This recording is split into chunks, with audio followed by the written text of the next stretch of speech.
I'm changing the title. It's not that you can't, it's that you shouldn't do it all alone.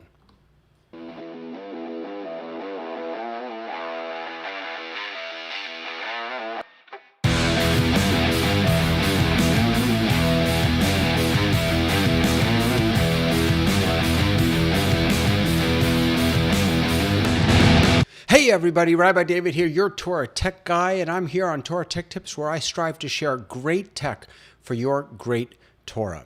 So today I wanted to talk about you can't do it all. But the truth is, I came up with this title, and then the truth is I realized that, yeah, you can. I mean, when I lead services, when I teach Torah, I sort of do manage all of it. Now, granted, I have it a little easier than a lot of people because I'm only digital. I'm not dealing with people on site and online. I'm just dealing with the people online, so I can be in a controlled environment with all of my tech toys to help me manage that. But the truth is you can do it all on your own, and I'm actually going to share with you my favorite tool to help you manage all of the different things you have to manage in just a moment. But before I do that, I did want to just talk about 4 different ways that people can help you when you're sharing Torah in Zoom or even on YouTube or Facebook or any other platform.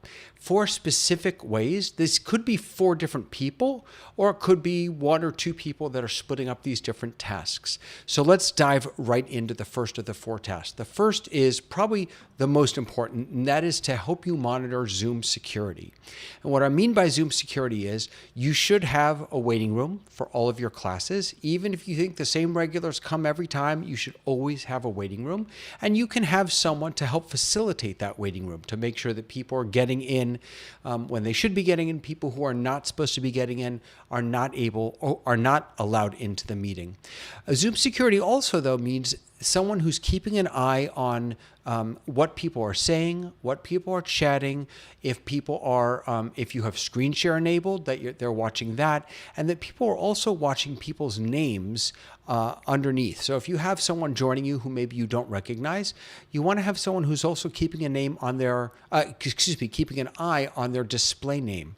People, bad actors can share ugly content in lots of different ways, including by changing their what shows up in their video, by changing their name, by putting things in the chat, and that applies both to Zoom, YouTube, and Facebook.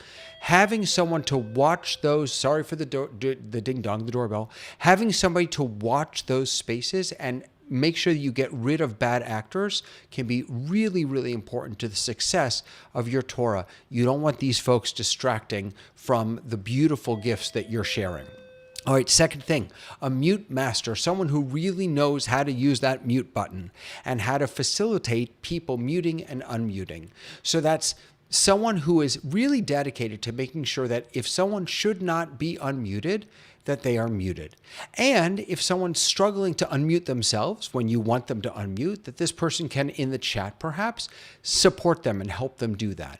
You not having to worry about who's muted, where's that noise coming from, all those things is really allows you to focus on what's most important, which is your Torah.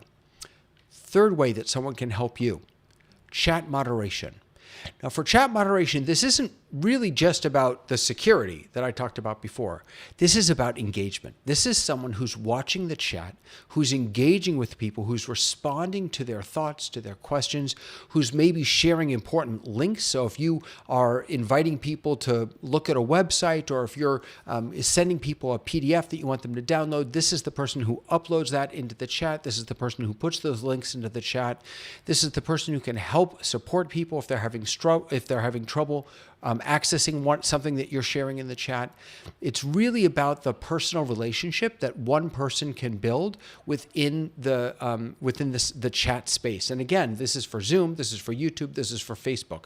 If you're streaming to YouTube or Facebook, as I am now, best practice would be to have someone on the back end who's keeping an eye on that chat. I do have an eye on it.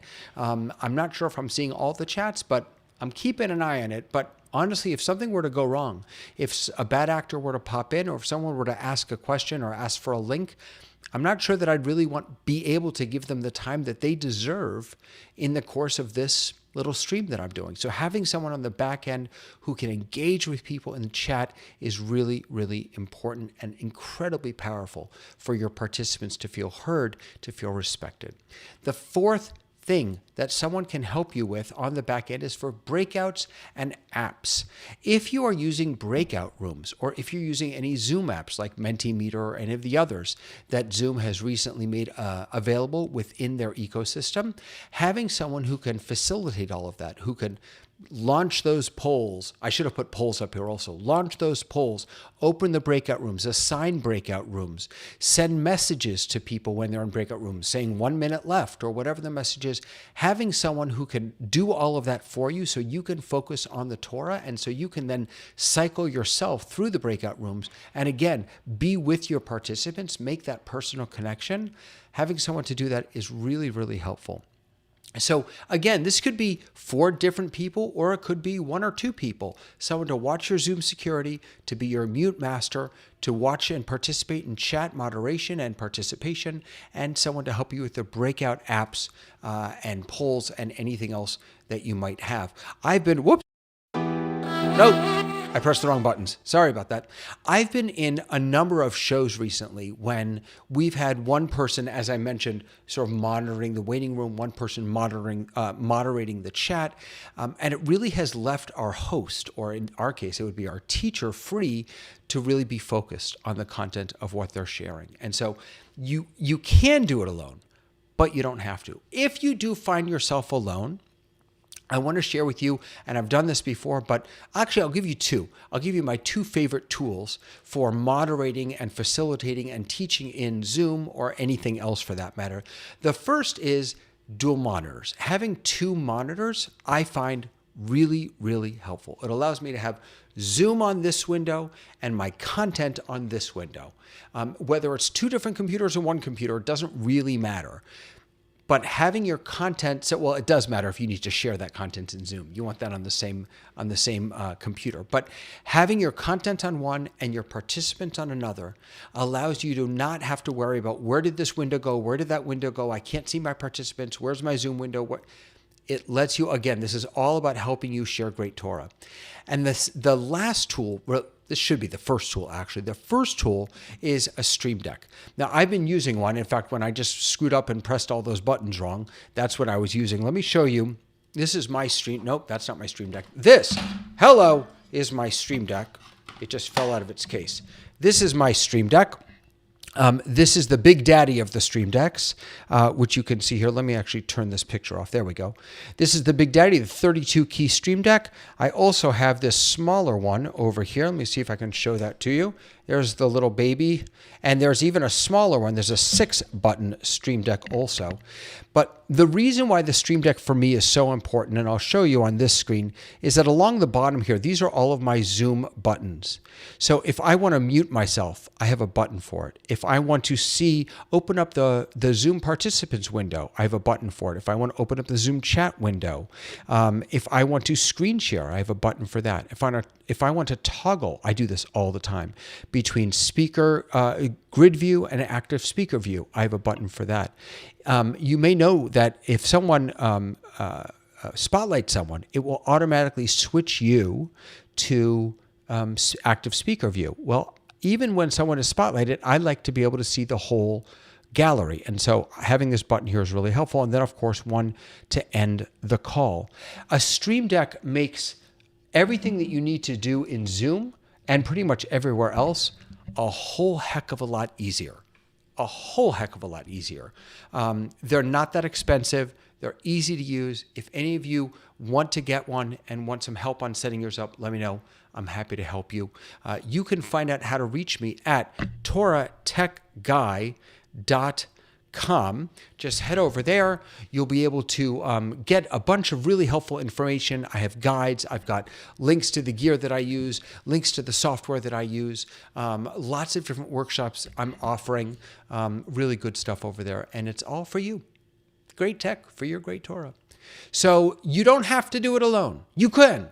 If you use a Stream Deck, if you have a couple monitors, you can do it alone, but you don't have to. And if you can get people to help you in these 4 ways, in those 4 ways, right? In security, in muting, in, what was the third one? I forgot. Oh, chat moderation. Sorry. So Zoom security, mute master, chat moderation, and then screen sharing or breakout rooms or apps or things like that. If you can have someone help you do those 4 things, that will make all the difference and let you focus on your amazing Torah. That's it for today. Tomorrow, we've got another how-to coming up. Oh, I should tell you, by the way, that Torah Tech Talk, which was airing on Thursdays at 5, is transitioning.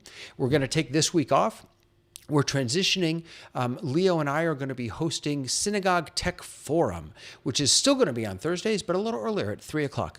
And we're going to have amazing guests join us. So Synagogue Tech Forum / Torah Tech Talk, same thing, is going to be on Thursdays, not this week, next week, Thursdays at 3 p.m. Eastern. And I look forward to seeing you on office hours, on How To tomorrow, on Synagogue Tech Forum or Dreaming Tech or anywhere else I see you. It's always a joy. Have a wonderful day, everybody. Bye.